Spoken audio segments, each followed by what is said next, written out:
पिता और पुत्र और पवित्र आत्मा के नाम पर आमीन। यीशु मसीह में प्यारे भाई और बहनों, आज हम रविवार के दिन लूकस के सुसमाचार पहले अध्याय के 5 से लेकर 25 तक के ईश वचन पर ध्यान करेंगे। यहाँ पर हम ये देखते हैं कि जकरियस जो कि एक याजक हैं, ईश्वर के मंदिर यरूशलेम पर धूप अर्पण कर रहे हैं और वो एक याजक हैं, पुरोहित हैं। उस ज़माने में करीब 7,000 से लेकर 8,000 याजक यरूशलेम में थे और उन्हें 24 दलों में बांट दिया गया था।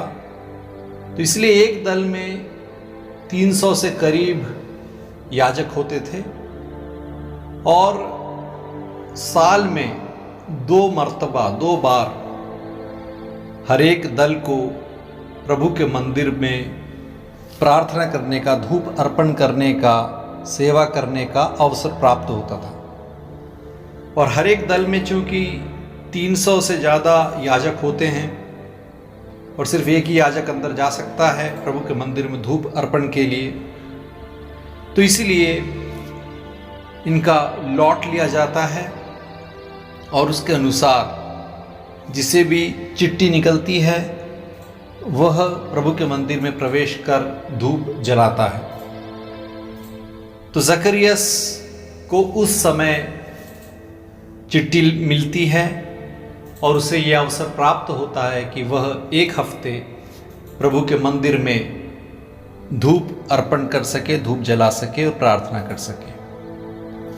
तो इतना बड़ा सौभाग्य प्रभु की आशीष से, कृपा से उसे प्राप्त हुआ है। लेकिन जकरियस जो कि अब बूढ़ा हो चुका है और उसकी पत्नी एलिजाबेथ, ये दोनों निरसंतान हैं, उनके कोई भी बच्चे नहीं हैं और बहुत ही मन्नतें उन्होंने की थी, उनकी कोई संतान नहीं थी और एलिजाबेथ बांझ भी थी। और दोनों ईश्वर की दृष्टि में धार्मिक थे, जैसा कि 6 वाक्य में हम पढ़ते हैं, वे प्रभु की सब आज्ञाओं और नियमों का निर्दोष अनुसरण करते थे, लेकिन उनकी कोई संतान नहीं थी। इसलिए दोनों बहुत ही परेशान थे और उस ज़माने में बच्चों का ना होना एक कलंक माना जाता था। जैसे कि हम 25वें वाक्य में देखते हैं कि एलिजाबेथ बोलती, समाज में मेरा कलंक दूर करने की कृपा की है प्रभु ने, एलिजाबेथ बोलती है। कब? जब वो गर्भवती होती है। तो इसका मतलब ये है कि इसे बहुत कलंक माना जाता था, शाप माना जाता था यदि आपके कोई बच्चे नहीं है। तो दोनों बेचारे धार्मिक व्यक्ति जकरियस और एलिजाबेथ हमेशा दिल से मन्नत मांगते थे, दुआ मांगते थे कि प्रभु अपनी कृपा से एक चमत्कार कर दो हमारे जीवन में, अपनी कृपा से हमें एक संतान को प्रदान करो। पुराने नियम में ऐसे बहुत से उदाहरण हैं जहाँ पर एक बांझ स्त्री को पुत्र प्राप्त होता है, जैसे कि सारा के बारे में हम जानते हैं। अब्राहम की पत्नी सारा जो कि बांझ थी, वंध्या थी और वृद्धावस्था में उसको भी एक पुत्र प्राप्त होता है, इसहाक। तो ऐसे 2-3 उदाहरण पुराने नियम में देखते हैं। ये सब बातों से वाकिफ है जकरियस और हम ये देखते हैं कि वह जब मंदिर में धूप जलाकर प्रार्थना कर रहा है, तब उसकी बलिवेदी के पास में दाएं और गब्रिएल स्वर्गदूत प्रकट होते हैं और ये कहते हैं कि जकरियस डरिए नहीं, क्योंकि वो जकरियस स्वर्गदूत को देखकर घबरा गया था, भयभीत हो उठा था। जब धूप की वेदी की दाईं ओर स्वर्गदूत दिखाई दिया तो स्वर्गदूत जकरियस से कहता है, डरिए नहीं। पहली बार जब स्वर्गदूत जब इंसान से बोलते हैं तो वो डरिए नहीं, फियर नॉट। आपकी प्रार्थना सुनी गई है, आपकी पत्नी एलिजाबेथ के एक पुत्र उत्पन्न होगा, आप उसका नाम योहन रखेंगे। आपकी प्रार्थना सुनी गई है। इसका अर्थ यही है कि जकरियस और एलिजाबेथ हमेशा प्रार्थना करते थे कि उन्हें ईश्वर की कृपा से एक संतान प्राप्त हो जाए और बहुत ही स्पष्ट रूप से कहा है कि आपकी पत्नी एलिजाबेथ के एक पुत्र उत्पन्न होगा। आपकी पत्नी एलिजाबेथ के ही द्वारा, बांझ जो है उसके ही द्वारा तुम दोनों को एक पुत्र प्राप्त होगा। और उसका नाम तक प्रभु ने बता दिया है, योहन, क्योंकि प्रभु जो चाहते हैं वही स्वर्गदूत बयां करता है वह स्पोक्समैन है। प्रभु जो कहते हैं वह कम्युनिकेट करता है, बताता है। स्वर्गदूत, उसका नाम तक निश्चित कर दिया है, योहन नाम रहेगा। योहन नाम का अर्थ है यहोवा करुणामय है, कृपालु है, या यहोवा की कृपा, ईश्वर की कृपा, यह है योहन नाम का अर्थ। और इसके बारे में बहुत भविष्यवाणी प्रवचन भी बताया स्वर्गदूत ने कि वह प्रभु की दृष्टि में महान होगा, अंगूरी और मदिरा नहीं पिएगा सैमसन की तरह, वह अपनी माता के गर्भ में ही पवित्र आत्मा से परिपूर्ण हो जाएगा और इस्राएल के बहुत से लोगों का मन उनके प्रभु ईश्वर की ओर अभिमुख करेगा। उसका धर्म क्या है, उसका कर्तव्य क्या है, उसका उत्तरदायित्व क्या होगा, ये सब भी स्वर्गदूत बता रहे हैं। लेकिन 18वें वाक्य में अचंभे में डालने वाली बात है जब जकरिया स्वर्गदूत से कहता है कि इस पर मैं कैसे विश्वास करूं, क्योंकि मैं तो बूढ़ा हूं और मेरी पत्नी बूढ़ी हो चली है।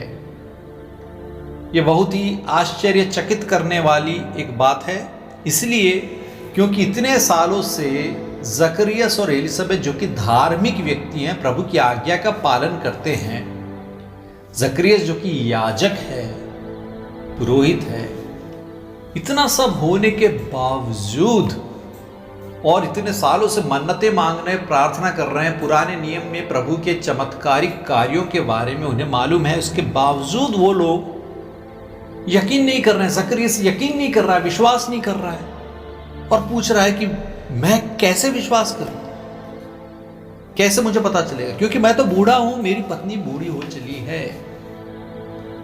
तो जकरियस का विश्वास वास्तव में क्या विश्वास था? उसके विश्वास की परख यदि हो रही है तो यहां पर पता चल रहा है कि उसका विश्वास कितना कमजोर था।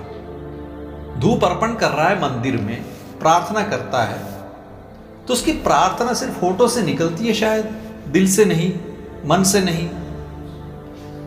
तो यह बहुत ही गौर करने वाली बात है कि हमारे विश्वास क्या है।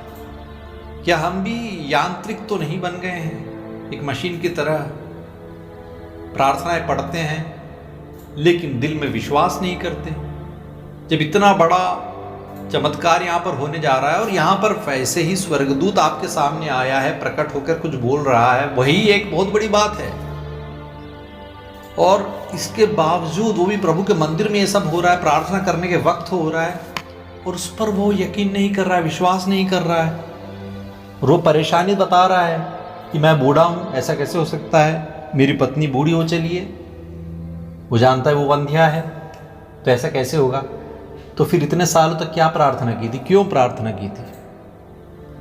स्वर्गदूत ने जकरियस को बताया, मैं गब्रिएल हूं, ईश्वर के सामने उपस्थित रहता हूं। दानियल की पुस्तक में भी गब्रिएल दिखाई दिया था, वहां पर भी उसने प्रवचन किया था। ईश्वर के सामने उपस्थित रहने वाला गब्रिएल हूं, मैं आपसे बातें करने और आपको यह शुभ समाचार सुनाने के लिए भेजा गया हूं। प्रभु ने मुझे इसलिए भेजा है। और देखिए, जिस दिन तक ये बातें पूरी नहीं होगी उस दिन तक आप मौन रहेंगे और बोल नहीं सकेंगे, क्योंकि आपने मेरी बातों पर जो अपने समय पर पूरी होगी विश्वास नहीं किया।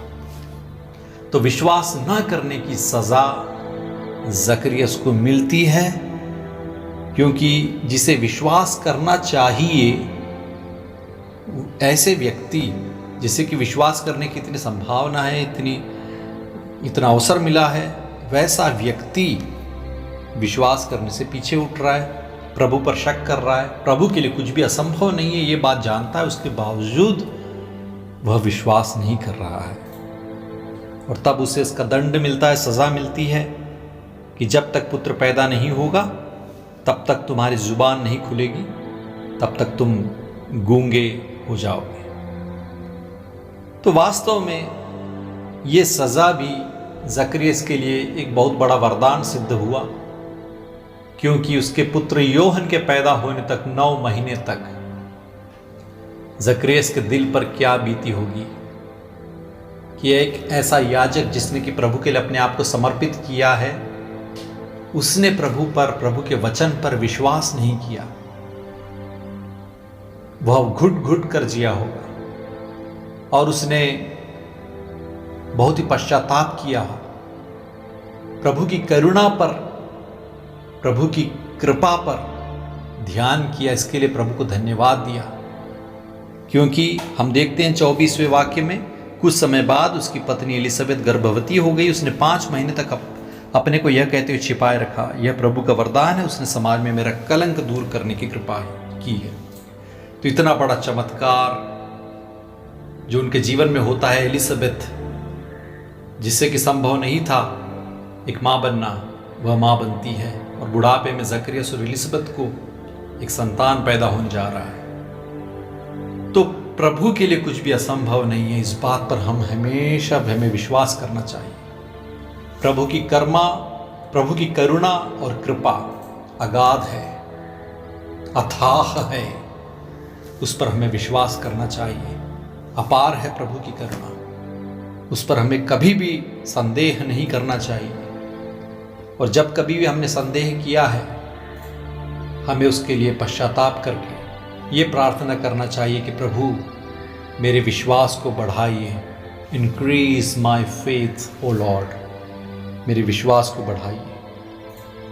और हम इस पर मनन करें, क्योंकि जो संतान उन्हें पैदा होने वाला है उसका नाम तक प्रभु ने बता दिया, वो है योहन।